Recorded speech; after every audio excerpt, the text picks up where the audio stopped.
I want to bring in CBS News political director Steve Chaggaris joining me from Washington. Steve, we do have reaction pouring in. I can tell you one person that was pleased with the president's press conference, David Duke, a former KKK leader, who tweeted, "Thank you, President Trump, for your honesty and courage to tell the truth about Charlottesville and condemn the leftist terrorists in BLM Antifa referring to the anti-fascists, the counter-protesters that had appeared in Charlottesville on Saturday." What other kind of reactions, Steve, are you hearing and are you expecting from this newser? Well, you're hearing Democrats, of course, come out and say what they said basically after his remarks on Saturday, which is this is not their president, and this is not the way he should be acting. And you're hearing from some Republicans who say this is a time for unity, right? And so watching the president today, when you're hearing members of his own party come out and say this isn't unifying after a tragedy, perhaps there should be, or perhaps he should take it as there might be a change of tone that should be in the works. Are people being too hard on President Trump? When you really listen to what he said, he condemned in very strong terms, in his strongest terms yet, the perpetrators of the violence in Virginia. He was simply pointing out that among the protesters, there may have been people that were there to celebrate Southern heritage, to talk about the Robert E. Lee statue that was being removed. You know, I've lived in the South. There is a contingent of people, and they're not all racist. Does the president, is he being judged too harshly? Yeah, it's a really interesting question. And I think there are people out there, obviously, who support not only what the president is saying, but sort of the way he's saying it. I think what's interesting here is the communication.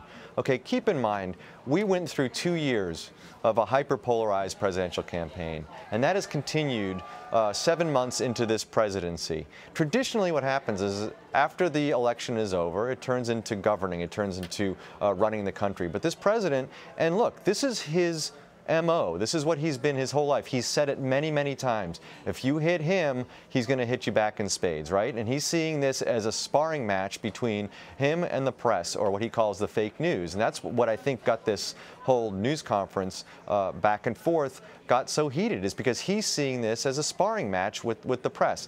The problem with that is this. This is a reaction to an event that was a tragic event that involved people's deaths, innocent people's deaths.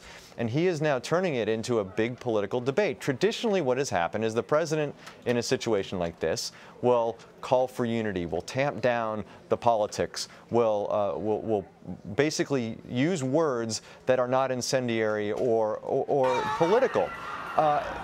This president has not left the campaign behind. You know, usually you want to have a debate like this between the alt-left and the alt-right, or whatever, however you want to. That's something you hand over to the RNC. You hand it over to some outside groups. You have them create that argument. You have them start that debate up. But the president steps back from that, especially in the days after a tragic event. This president's not doing that. Again, he's not traditional. He's shattering the norms. The question is what is going to be the long-term effect of this kind of behavior as a president? I think what we're seeing is approval ratings are low, and generally that Americans are not supporting this kind of thing. His supporters are still on board, but overall his approval ratings are low. I think part of that has to do with the fact that this president is focused as much, at least as much, on the political fights and the sparring as he is on trying to govern. And right now we'll have to see, you know, is he able to pivot to governing over the long term? He hasn't shown any penchant for doing that. We'll see if he can, and we'll see if he can get his agenda through Congress and have something to show for it at the end of the day. I think you make a great point about the contrast between candidate Trump and President Trump, or perhaps the lack of contrast. I think a lot of people expected that he would moderate some of his stances. Candidates all the time make superlative statements on the campaign trail. Once you become president, you're governing all 50 states, not just the red states, not just your political base. And the president, in some ways, doesn't seem to have gotten that message. And I say that because there are conservatives who came out unequivocally on Saturday when Charlottesville happened, and not only called out the ultra-nationalists, but called by name, this is the problem, the KKK, this is what they were saying. The president failed to do that. That is why we have continued to talk about that. Yeah, I also think, keep in mind, this is a man who was in charge of his own destiny for decades, for his entire career. And now he has to answer to many, many people, whether it's members of Congress, whether it's people who are working in his administration, or the American people. And I don't think he's figured out that there's a transition to be made to doing that. And so he's using the same rule book that he used when he wrote The Art of the Deal in 1987, which is be provocative, be controversial, go out there and just fight to the death. It doesn't matter if you're saying negative things. It doesn't matter as long as you're getting attention, that in the long run, it'll all work out for you. And this is a different game. People are judging him on his performance. They weren't judging him on his performance when he was running his business. It was all about making money and building buildings and whatever he did in his business.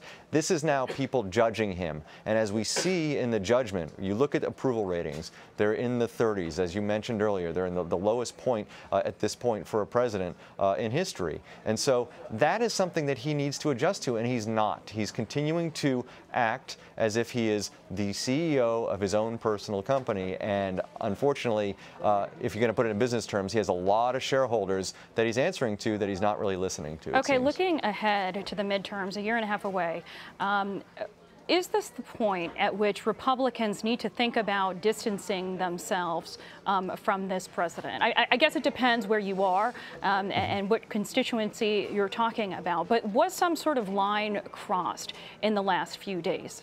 I think your last caveat was the most important. It's where you are, right? So today you have voters going to the polls in Alabama for a special election or a special primary in that state, right, to fill the rest of the term of Jeff Sessions.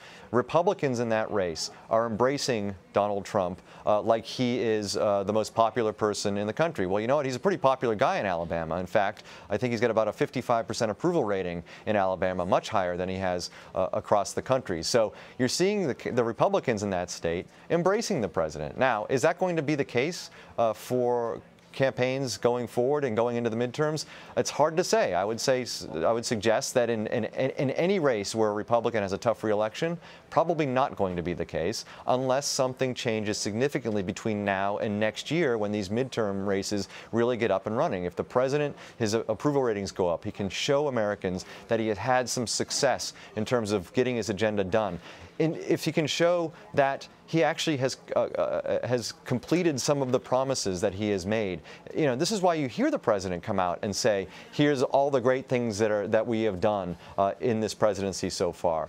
Whether that is being muted by all these controversies or not is another thing. Well, they haven't passed any major legislation, so I'm not sure it's being muted, although he did cite an executive order, and yesterday he launched a trade probe against China. I want to bring this conversation, Steve, full circle to the original point that you made, which was this was an opportunity really when the normal protocol for a president in a time of tragedy like this, where there is loss of life, where there are racial divisions being highlighted in this country, is a call for unity. Barack Obama's tweets in the aftermath of Charlottesville have become the second most tweeted messages in all of the Twitterverse. And I will remind people what the former president said in his tweet was a quote from the former president of South Africa, Nelson Mandela, quote, "No one is born hating another person because of the color of his skin or his background or his religion." Steve, I want to just sort of give you the final word on that. You know, not every president of this country has been a moral leader, but did the president miss an opportunity to do that again today? Not only did he miss an opportunity, but I think he actually created,